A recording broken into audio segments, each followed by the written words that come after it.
नमस्कार,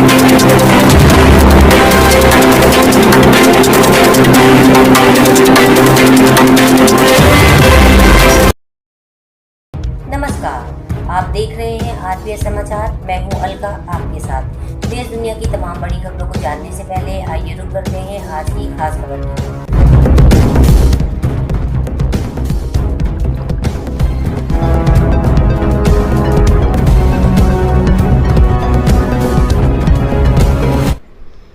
राष्ट्रपति रामनाथ कोविंद ने जताई इच्छा, मेडिकल कॉलेजों अस्पतालों का हाथ थामे एसजीपीजीआई। उत्तर प्रदेश के पहले आयुर्विज्ञान चिकित्सा संस्थान संजय गांधी पीजीआई का शुक्रवार को 26वां दीक्षांत समारोह है। संजय गांधी स्नातकोत्तर आयुर्विज्ञान संस्थान के दीक्षा समारोह के मुख्य अतिथि राष्ट्रपति रामनाथ कोविंद हैं। यूपी यात्रा के दूसरे दिन राष्ट्रपति इस कार्यक्रम में पत्नी सविता कोविंद के साथ पहुंचे। उन्होंने समारोह स्टूडेंट को उपाधियां भी दी। राज्यपाल आनंदीबेन पटेल ने इस कार्यक्रम की अध्यक्षता की। दीक्षा समारोह को संबोधित करते हुए राष्ट्रपति रामनाथ कोविंद ने इच्छा जताई है कि मेडिकल रिसर्च और टर्शियरी हेल्थ केयर में उत्कृष्टता हासिल करने वाला संजय गांधी स्नातकोत्तर आयुर्विज्ञान संस्थान एसजीपीजीआई विशेष चिकित्सीय सेवाओं से वंचित मेडिकल कॉलेजों और अस्पतालों का हाथ थामकर उन्हें आगे बढ़ाए। चिकित्सकों को फरिश्ता बताते हुए संस्थान में शिक्षा ग्रहण कर उपाधियां प्राप्त करने वाले डॉक्टरों का आह्वान किया कि वे बिना भेदभाव के मानवता की सेवा करने में अपने चिकित्सीय कौशल व ज्ञान का उपयोग करें। उन्हें यह भी बताया कि सिर्फ इमारतों और सुविधाओं से एसजीपीजीआई जैसे विश्व स्तरीय संस्थान नहीं बनते, बल्कि इसके पीछे समर्पित डॉक्टरों की वर्षा की मेहनत होती है। राष्ट्रपति रामनाथ कोविंद ने कहा कि कोरोना महामारी ने हमें अभूतपूर्व तरीके से स्वास्थ्य सुविधाओं का महत्व समझाया है। हमें यह सोचना होगा कि सभी नागरिकों, खासतौर पर वंचित और सुदूरवर्ती क्षेत्रों में रहने वाले लोगों तक चिकित्सीय सुविधाएं कैसी पहुंचाई जाएं। आधुनिक टेक्नोलॉजी और टेलीमेडिसिन के जरिए इन चुनौतियों से निपटने में मदद मिलेगी। उन्होंने कहा कि मुख्यमंत्री योगी आदित्यनाथ ने प्रदेश के हर जिले में मेडिकल कॉलेज स्थापित करने में जुटे हैं। एसजीपीजीआई को इन उभरते हुए मेडिकल कॉलेजों का हाथ थामकर उन्हें उत्कृष्टता के केंद्र के रूप में विकसित करना चाहिए। चिकित्सीय सुविधाओं के विस्तार में विभिन्न चिकित्सा पद्धतियों, थेरेपी, टेक्नोलॉजी आधारित समाधानों की पूरक हो सकती हैं। आयुर्वेद जैसा प्राचीन भारतीय चिकित्सा पद्धति और योग ने कोरोना महामारी में अपनी उपयोगिता बखूबी साबित की है। कोविड संकट जारी रहने के मद्देनज़र उन्होंने चिकित्सकों का आह्वान किया कि वो कोरोना टीकाकरण के लिए लोगों को जागरूक करते रहें, निर्धनों, असहायों की सेवा करें, मरीजों का विश्वास जीते। संस्थान की कुलाध्यक्षा के रूप में राज्यपाल आनंदीबेन पटेल ने संतोष जताया कि केंद्र सरकार ने एसजीपीजीआई के स्कूल ऑफ टेलीमेडिसिन को राष्ट्रीय मेडिकल कॉलेज नेटवर्क के प्रभारी केंद्र के रूप में चुना। समारोह में उपाधियां प्राप्त करने वाले चिकित्सकों से उन्होंने अपने अंदर मानवीय संवेदनाओं जैसे गुणों को समाहित करने की अपील की।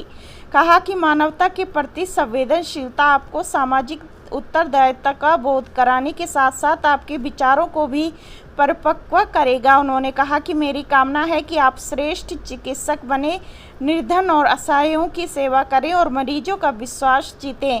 आपकी सेवाएं इस संस्थान से प्राप्त शिक्षा का मापदंड बनेंगी। कोरोना संक्रमण की संभावित तीसरी लहर के मद्देनज़र उन्होंने चिकित्सकों को इसका मुकाबला करने के लिए तैयार रहने को कहा।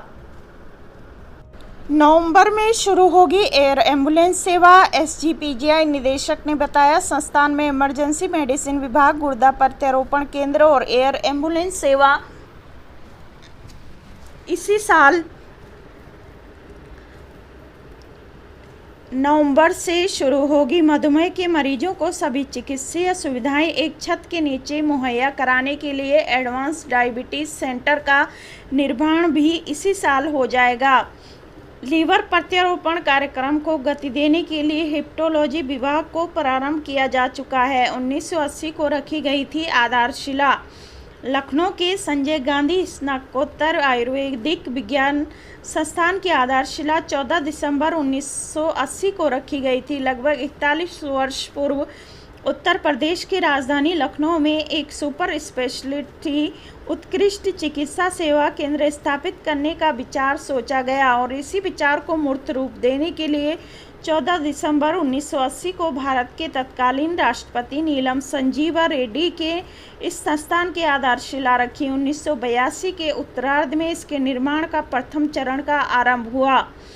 वर्ष 1988 से रोगी सेवा व शैक्षणिक कार्य प्रारंभ हुए। तब से आज तक संस्थान रोगी को उत्कृष्ट चिकित्सा सेवा, विद्यार्थियों को सर्वोत्तम शिक्षा व नवीन शोध की दिशा में निरंतर अग्रसर है।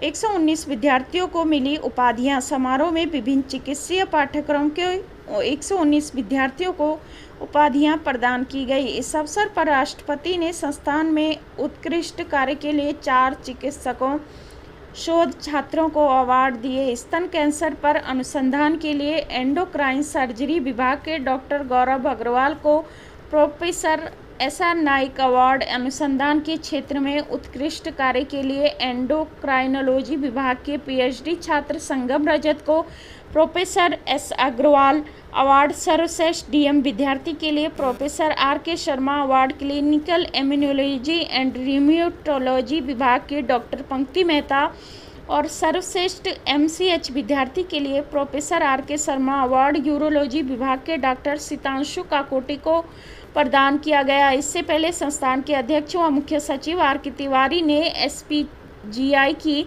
उपलब्धियां और कोरोना काल में उसकी चिकित्सीय सेवाओं के बारे में जानकारी दी। समारोह में चिकित्सा शिक्षा मंत्री सुरेश कुमार खन्ना भी मौजूद थे। चिकित्सा शिक्षा राज्य मंत्री संदीप सिंह ने अतिथियों के प्रति धन्यवाद जताया। SGPGI की देखरेख में बन रहा देश का सबसे बड़ा टेली ICU दीक्षांत समारोह में SGPGI के निदेशक प्रोफेसर RK धीमान ने बताया कि संस्थान की देखरेख में प्रदेश में हॉट स्पॉट मॉडल पर आधारित एक टेली ICU का निर्माण किया जा रहा है।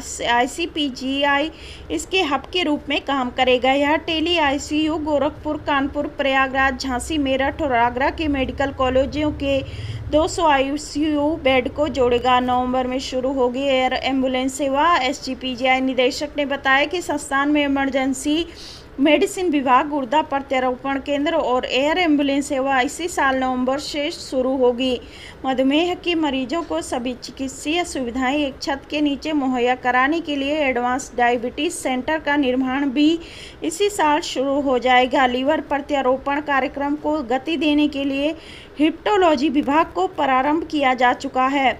1980 को रखी गई थी आधारशिला। लखनऊ के संजय गांधी स्नातकोत्तर आयुर्विज्ञान संस्थान की आधारशिला 14 दिसंबर 1980 को रखी गई थी। लगभग 41 वर्ष पूर्व उत्तर प्रदेश की राजधानी लखनऊ में एक सुपर स्पेशलिटी उत्कृष्ट चिकित्सा सेवा केंद्र स्थापित करने का विचार सोचा गया और इसी विचार को मूर्त रूप देने के लिए 14 दिसंबर 1980 को भारत के तत्कालीन राष्ट्रपति नीलम संजीवा रेड्डी ने इस संस्थान की आधारशिला रखी। 1982 के उत्तरार्ध में इसके निर्माण का प्रथम चरण का आरंभ हुआ। वर्ष 1988 से रोगी सेवा व शैक्षणिक कार्य प्रारंभ हुए। तब से आज तक संस्थान रोगी को उत्कृष्ट चिकित्सा सेवा, विद्यार्थियों को सर्वोत्तम शिक्षा व नवीन शोध की दिशा में निरंतर अग्रसर है। रिपोर्ट ललित कुमार। समाधान दिवस में कुल 55 शिकायती पत्र पंजीकृत किए गए। लखनऊ परिक्षेत्र की पुलिस महानिरीक्षक लक्ष्मी सिंह की अध्यक्षता में आज कोतवाली परिसर में समाधान दिवस का आयोजन किया गया। संविधान दिवस में कुल 55 शिकायती पत्र पंजीकृत किए गए। कस्बा व थाना गंगा घाट निवासी सौरभ पाल पुत्र प्रभुदयाल ने शिकायत दर्ज कराई कि उसने 5 लाख रुपए एक निजी अस्पताल के मालिक को साझेदारी करने के लिए दिया था, लेकिन अस्पताल मालिक प्रदीप यादव ने उसका पैसा गबन कर दिया। आईजी ने कोतवाली के प्रभारी निरीक्षक को अस्पताल मालिक के विरुद्ध रिपोर्ट दर्ज कर कार्रवाई का निर्देश दिया। इसके अलावा आज सबसे अधिक शिकायतें जमीनों पर कब्जे के बाद बाबत दर्ज कराई गई। इनमें ग्राम बहलोलपुर निवासी राम अवतार पुत्र गुलाब की शिकायत थी कि उसकी जमीन पर दबंगों ने जबरन कब्जा कर मोरंग, गिट्टी आदि जमा कर दी है। ग्राम पूराहास निवासी भोपाल पुत्र जुगनू ने आरोप लगाया कि दबंग कब्जेदार उसकी पट्टे की भूमि पर कब्जा नहीं छोड़ रहे हैं। ग्राम डहर निवासी रेशमावती पत्नी अयोध्या प्रसाद का भी आरोप है कि उसकी पुश्तैनी भूमि पर गांव के ही दबंगों ने जबरन कब्जा कर रखा है। और ग्राम बल्लापुर पश्चिम निवासी अभिमन्यु सिंह पुत्र बलबीर सिंह ने शिकायत दर्ज कराई कि अदालत से स्थगन आदेश होने के बावजूद दबंग गुंडई के बल पर उसकी भूमि कब्जा किए हुए हैं। आईजी श्रीमती सिंह ने सभी शिकायती पत्रों पर विधिक कार्रवाई कर मामले जल्द निस्तारित करने के निर्देश दिए। समाधान दिवस में उप जिलाधिकारी दिनेश कुमार, क्षेत्राधिकारी आशुतोष तथा कोतवाली के प्रभारी निरीक्षक मुकुल प्रकाश वर्मा सहित सभी उप निरीक्षक शामिल हुए। रिपोर्ट सौरभ कुमार। कुशवाहा समाज के भव्य आयोजन में कुशवाहा समाज को किया गया सम्मानित। आज नगर के हरदोई उन्नाव रोड पर जसोदा गेस्ट हाउस में कुशवाहा समाज का भव्य आयोजन किया गया और समाज के लोगों को सम्मानित किया गया और एकजुट रहने के लिए लोगों ने निर्देश दिए ताकि हम लोग एकजुट होकर रहें और समाज को आगे बढ़ाएं। इस आयोजन में समाज के ग्रामीण अंचल के तथा बीडीसी प्रधान, नगर पालिका अध्यक्ष और समाज के नेता तथा गणमान्य मौजूद रहे। आज उन्नाव रोड पर स्थित जसोदा कुंजालान में कुशवाहा मौर्य समाज का भव्य आयोजन किया गया, जिसमें ग्रामीण अंचल से लेकर नगर के लोग आए और समाज के लोगों ने एकजुट रहने का पाठ पढ़ाया, जिससे समाज आगे बढ़े और जागरूक हो और हर पार्टी कुशवाहा समाज को जाने। इस समाज के कई प्रधान तथा बीडीसी व समाज सेवी, नगर पालिका अध्यक्ष सहित कई सैकड़ों लोग इस कुंजालान में मौजूद रहे। इस मौके पर जंग बहादुर कुशवाहा, राकेश कुशवाहा, राम नरेश कुशवाहा, नगर पालिका अध्यक्ष गंज मुरादाबाद तथा कई प्रधान व बीडीसी, समाज सेवी तथा कोटेदार सहित सैकड़ों इस मौके पर मौजूद रहे। Bureau report Lalit Kumar, RPS समाचार, उन्नाव। उन्नाव के पूर्व डीएम देवेंद्र कुमार पांडे बहाल। कंपोजिट स्कूल ग्रांट में अनियमितताओं पर हुए थे निलंबित। यूपी के परिषदीय विद्यालयों के लिए दी गई कंपोजिट स्कूल ग्रांट में अनियमितताओं के दोषी पाए जाने पर पिछले साल फरवरी में निलंबित किए गए उन्नाव के तत्कालीन जिलाधिकारी देवेंद्र कुमार पांडे को शासन ने सेवा में बहाल कर दिया है। उनके खिलाफ अनुशासनिक जांच जारी रहेगी। खबर विस्तार से। उत्तर प्रदेश के परिषदीय विद्यालयों के लिए दी गई कंपोजिट स्कूल ग्रांट में अनियमितताओं के दोषी पाए जाने पर पिछले साल फरवरी में निलंबित किए गए उन्नाव के तत्कालीन जिलाधिकारी देवेंद्र कुमार पांडे को शासन ने सेवा में बहाल कर दिया है। उनके खिलाफ अनुशासनिक जांच जारी रहेगी। देवेंद्र कुमार पांडे पीसीएस से आईएएस के 2011 बैच में प्रोन्नत अधिकारी हैं। पिछले साल फरवरी में विधानमंडल के बजट सत्र के दौरान सपा एमएलसी सुनील सिंह साजन ने विधान परिषद में पांडे पर उन्नाव के जिला अधिकारी की हैसियत से कंपोजिट स्कूल ग्रांट की रकम में घपला करने का आरोप लगाया था। उन्होंने सरकार पर पांडे को बचाने का भी आरोप लगाया था। शासन ने इसकी प्रारंभिक जांच मंडल आयुक्त लखनऊ से कराई थी। जांच में दोषी पाए जाने पर देवेंद्र कुमार पांडे को निलंबित कर राजस्व परिषद से संबद्ध कर दिया गया था। उनके खिलाफ अनुशासनिक जांच प्रमुख सचिव खाद्य एवं रसद वीणा कुमारी मीणा कर रही हैं। 1.5 साल बाद निलंबन समाप्त कर सेवा में बहाल किए जाने पर पांडे ने नियुक्ति विभाग में ज्वाइनिंग दे दी है। कंपोजिट ग्रांट के तहत जारी किए गए 9.73 करोड़ रुपए से उन्नाव जिले के प्राइमरी और जूनियर स्कूलों के लिए जरूरी सामान खरीदना था। उन्नाव के तत्कालीन जिलाधिकारी देवेंद्र कुमार पांडे पर आरोप लगे कि उन्होंने अपने करीबी फर्मों से मिली भगत कर स्कूलों के लिए सामान खरीदे और सरकारी दस्तावेजों में कीमत बढ़ाकर दिखाई। इसके लिए फर्जी बिल बनाए गए। रिपोर्ट आरपीएस समाचार टीम। हाई कोर्ट के आदेश के बाद खोला गया कानपुर का जेड स्क्वायर मॉल। आपको बता दें कि कानपुर के सबसे बड़े जेड स्क्वायर मॉल को सील खोल दी गई है। हाई कोर्ट के आदेश के बाद मॉल को नगर निगम का टैक्स भरने के लिए 15 दिन का वक्त दिया गया है। खबर विस्तार से। कानपुर के सबसे बड़े मॉल जेड स्क्वायर मॉल को टैक्स न चुकाए जाने के चलते सील कर दिया गया था, लेकिन हाईकोर्ट के दखल के बाद इसकी सील खोल दी गई है। बुधवार को सुबह सुबह ही नगर निगम अधिकारी जेड स्क्वायर मॉल बड़ा चौराहा पहुंचे थे और करीब 26 करोड़ का कर बकाया होने के चलते मॉल के 6 गेटों को बंद करते हुए इसे सील कर दिया गया था, लेकिन हाईकोर्ट के आदेश के बाद मॉल में लगी सील हटा दी गई है। नगर निगम ने मॉल पर कार्रवाई इसलिए की थी क्योंकि करीब 26 करोड़ का गृह कर, जल कर और सीवर का कर शहर के इस सबसे बड़े जेड स्क्वायर मॉल पर बकाया है। जब कई बार रिमाइंडर देने के बावजूद मॉल प्रबंधन ने नगर निगम का बकाया कर नहीं जमा किया तो बुधवार सुबह मौके पर पहुंचकर बड़े अधिकारियों ने मॉल को सील कर दिया। इससे पहले भी 1 जनवरी 2021 को नगर निगम ने मॉल को सील किया था। तब महापौर प्रमिला पांडे ने खुद मॉल पर ताला जड़वाया था, लेकिन मॉल प्रबंधन ने उसी दिन 1 करोड़ रुपए का चेक नगर निगम को सौंप दिया था, जिसमें मॉल खोल दिया गया था। दरअसल हाईकोर्ट की 2 सदस्यीय बेंच ने आदेश दिया है कि मॉल प्रबंधन फिलहाल 53 लाख रुपए का भुगतान 15 दिनों के भीतर करेगा। पुराने हाउस टैक्स को लेकर नगर निगम 15 दिन में इस मामले की सुनवाई करेगा। इससे पहले बुधवार की सुबह 8 बजे से नगर निगम के अपर नगर आयुक्त अरविंद राय और रोली गुप्ता के नेतृत्व में मॉल के 6 नंबर गेट को छोड़कर सभी गेट पर ताले लगा दिए गए थे। बताया गया था कि नगर निगम और जलकल का मॉल पर करीब 26 करोड़ टैक्स बकाया है और जो कई वर्षों से नहीं चुकाया गया है। इस मामले में मॉल की तरफ से वरिष्ठ अधिवक्ता शशि उदयन ने हाईकोर्ट में याचिका दाखिल की, जिस पर 2 सदस्यीय बेंच ने सुनवाई की। नगर निगम की तरफ से अधिवक्ता अभिनव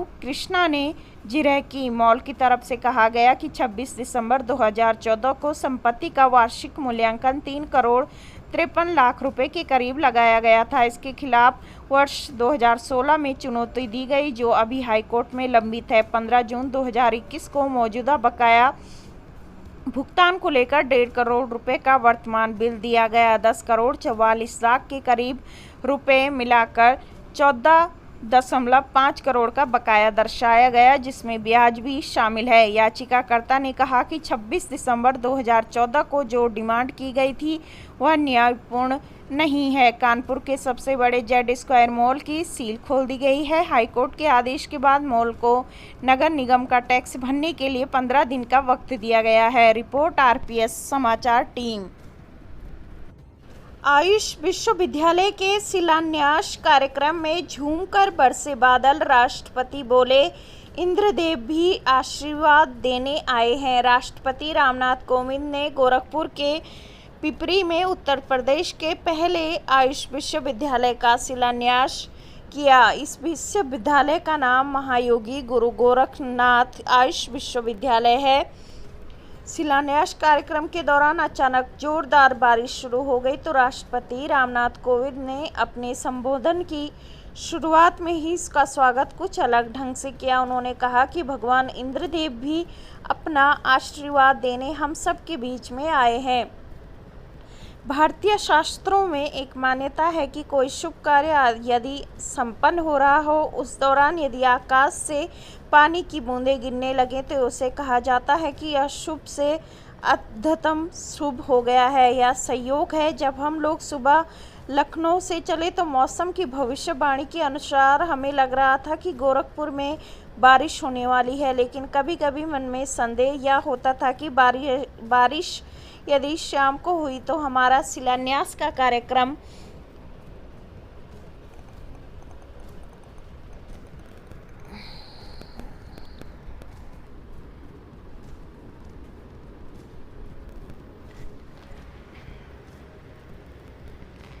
आयुष विश्वविद्यालय के शिलान्यास कार्यक्रम में झूमकर बरसे बादल, राष्ट्रपति बोले इंद्रदेव भी आशीर्वाद देने आए हैं।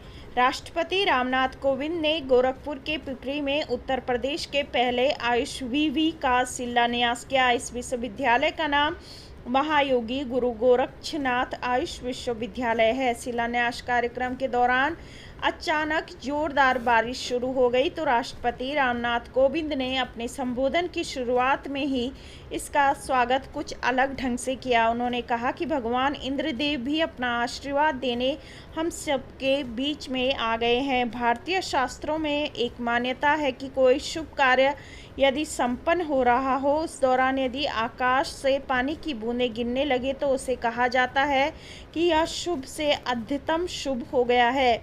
यह संयोग है। जब हम लोग सुबह लखनऊ से चले तो मौसम की भविष्यवाणी के अनुसार हमें लग रहा था कि गोरखपुर में बारिश होने वाली है, लेकिन कभी कभी मन में संदेह यह होता था कि बारिश यदि शाम को हुई तो हमारा शिलान्यास का कार्यक्रम तो संपन्न हो जाएगा। लेकिन हमें लगता है कि इस आयुष विश्वविद्यालय के प्रति आपका जो समर्पण है उसने इंद्रदेव को बाध्य कर दिया है कि इस कार्यक्रम के संपन्न होने के दौरान ही आपको आशीर्वाद देने आ जाएं।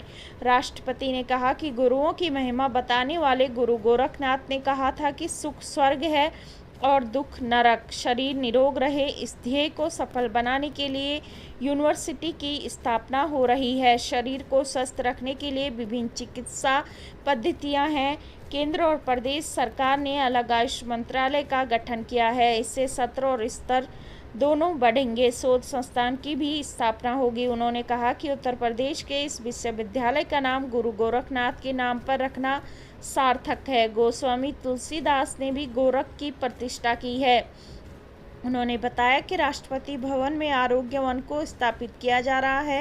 राष्ट्रपति ने कहा कि महात्मा गांधी ने प्राकृतिक चिकित्सा को बढ़ावा दिया था और स्वीकार्यता दी। कोविड में आयुष ने महत्वपूर्ण भूमिका निभाई। पिछले 2 दशक में औषधीय खेती और मांग बढ़ी है। इस विश्वविद्यालय से आयुष को बढ़ावा मिलेगा। बड़े भाग्य से मानव शरीर मिला है। राष्ट्रपति के साथ उनकी पत्नी सविता कोविंद भी गोरखपुर पहुंची हैं। राज्यपाल आनंदीबेन पटेल और मुख्यमंत्री योगी आदित्यनाथ भी कार्यक्रम में मौजूद रहे। मुख्यमंत्री योगी आदित्यनाथ ने कहा कि भारत की परंपरागत चिकित्सा पद्धति को प्रधानमंत्री नरेंद्र मोदी जी ने पहचान दी है। उन्होंने आयुष मंत्रालय का अलग से गठन किया। यूपी सरकार ने भी मंत्रालय का गठन किया। उन्होंने कहा कि आयुर्वेद का अनुसरण पूरी दुनिया ने कोरोना काल में किया। हल्दी का पानी दुनिया के लोग लाइन लगाकर पी रहे हैं। देश में हर भोजन हल्दी से ही पूरा होता है। उन्होंने कहा कि उत्तर प्रदेश में मेडिकल कॉलेज का सत्र नियमित नहीं होता था। 2019 में अटल यूनिवर्सिटी की स्थापना 2019 में हुई। टेक्निकल यूनिवर्सिटी से प्रौद्योगिकी महाविद्यालयों को एक सूत्र में जोड़ने के लिए काम हो रहा है। इसके साथ ही आयुष विश्वविद्यालय की स्थापना का निर्णय लिया गया। आज गुरु गोरखनाथ आयुष विश्वविद्यालय का शिलान्यास हुआ है। प्रदेश में 94 आयुष महाविद्यालय हैं। यहाँ स्नातक स्तर पर 7500 पर सीटें हैं। अब इन महाविद्यालयों का शैक्षिक सत्र नियमित होगा। योग की विशिष्ट विद्या हठ योग, व्यवहारिक योग, क्रिया योग के प्रणेता गुरु गोरक्षनाथ ही हैं। सारी पद्धतियां महायोगी गोरखनाथ से जुड़ी हैं। उन्होंने कहा कि उत्तर प्रदेश में परंपरागत चिकित्सा को एक मंच दिया जा रहा है। सीएम योगी ने कहा कि ग्रामीण इलाके में यहाँ विकास कोसों दूर था। इस विश्वविद्यालय की स्थापना बताती है कि हर वर्ग विकास से जुड़ रहा है। शिलान्यास कार्यक्रम में राज्यपाल आनंदीबेन पटेल ने कहा कि गोरखपुर अंचल का विशेष महत्व है। यह क्षेत्र कबीर, बुद्ध, गोरखनाथ, बाबा राघव दास और प्रेमचंद से जुड़ा है। चौरी चौरा यहाँ के इतिहास को बताता है। उन्होंने कहा कि आयुष विश्वविद्यालय की स्थापना सत्र में एक रूपता आएगी। आयुर्वेद विश्व की प्राचीनतम चिकित्सा पद्धति है। आयुष विश्वविद्यालय से शोध को बढ़ावा मिलेगा। उन्होंने कहा कि होम्योपैथी, यूनानी और आयुर्वेद एक छत के नीचे लाया जाएगा। राज्यपाल ने कहा कि स्वास्थ्य बिना बीमारी से मुक्ति ही नहीं है। सभी स्वस्थ होंगे तो देश भी प्रगतिशील होगा। उन्होंने कहा कि प्रधानमंत्री जी ने बीमारी की वजह को भी दूर करने का प्रयास किया है। पोषण शौचालय निर्माण इसी सोच का नतीजा है। मेडिकल साइंस से कोई वंचित नहीं रहे, इसका प्रयास अभिनंदनीय है। आयुष मंत्री धर्मसिंह सैनी ने कहा कि राष्ट्रपति आयुष विभाग को आशीर्वाद देने आए हैं। मुख्यमंत्री की रुचि आयुष में रही है। कोरोना काल में आयुष को नई पहचान मिली है। आयुष मेले लगे हैं। आयुष विश्वविद्यालय से अब संबद्ध महाविद्यालय के सत्र नियमित होंगे। 156 एकड़ भूमि में बनने वाले विश्वविद्यालय पर 300 करोड़ खर्च होंगे। 36 महीने में विश्वविद्यालय बनकर तैयार होगा। गोरखपुर के एक दिवसीय दौरे पर आए राष्ट्रपति रामनाथ कोविंद करीब 4 घंटे 35 मिनट तक जिले में रहेंगे। आयुष विश्वविद्यालय के शिलान्यास के बाद महायोगी गुरु गोरक्षनाथ विश्वविद्यालय के लोकार्पण के लिए पहुंचे हैं। यहां उनका कार्यक्रम तकरीबन 3 घंटे का है। रिपोर्ट RPS समाचार।